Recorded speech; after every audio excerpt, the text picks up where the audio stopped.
शिव गुरु कथा और लीला। एक बार भगवान शिव के मन में सृष्टि रचना की इच्छा हुई। उनके मन में एक विचार आया कि क्यों न मैं एक से अनेक हो जाऊं। फिर उन्होंने तुरंत अपनी पराशक्ति अंबिका को प्रकट किया और उनसे कहा कि हमें सृष्टि की रचना के लिए आदमी और औरत का निर्माण करना होगा, फिर जीव जंतु भी बनाना होगा, पर्वत नदी नाला बनाना होगा, लेकिन उसके पहले हमें एक ऐसे आदमी का निर्माण करना होगा जो सृष्टि संचालन का महान कार्य का भार अपने ऊपर उठा सके और हम अन्य महत्वपूर्ण कार्यों के तरफ ध्यान दे सके।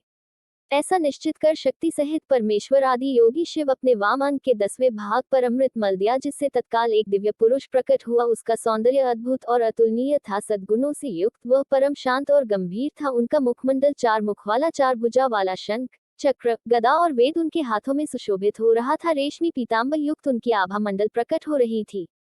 इस जगत में प्रकट होते ही उस दिव्य पुरुष ने सबसे पहले शिव गुरु को परिणाम करके कहा, भगवान मेरा नाम और काम सुनिश्चित करिए। तब भगवान ने कहा, वत्स, ये जगत सर्वत्र व्याप्त होने के कारण तुम्हारा नाम विष्णु होगा और तुम्हारा काम इस सृष्टि का पालन करना होगा। इसके पश्चात शिव का आदेश प्राप्त कर विष्णु कठोर तपस्या करने चले गए। तपस्या के प्रभाव से उनके शरीर से जलधारा बहने लगी। इसके पश्चात वह इसमें स्नान किया, फिर थककर उसी जल में शयन किया, अर्थात नाक में शयन करने के कारण ही श्री विष्णु का नाम नारायण पड़ा।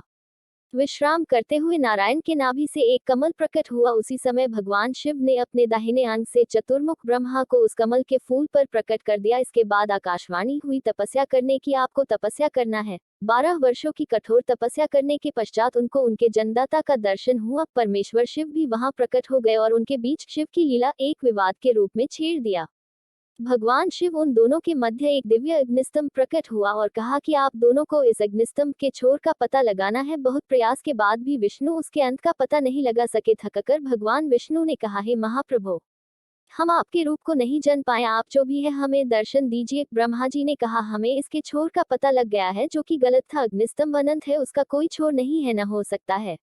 यह एक उत्कृष्ट उदाहरण है भोलेनाथ की लीला का। इसके उपरांत भगवान शिव वहां प्रकट होकर दोनों सुरश्रेष्ठगण से कहा, मैं तुम दोनों के ताप से अति प्रसन्न हूँ। उन्होंने ब्रह्मा जी से कहा, आप मेरी आज्ञा से इस सृष्टि का निर्माण करो और वत्स विष्णु आप इस जगत का पालन करो। इसके उपरांत भगवान शिव दोनों को आशीर्वाद प्रदान कर अंतर्धान हो गए। इसलिए शिव ही देवों के देव महादेव है। गुरु है तो शिव को गुरु बना ले। इसे आप शिव गुरु चर्चा की कहानी या शिव लीला अमृत ग्रंथ भी कह सकते हैं।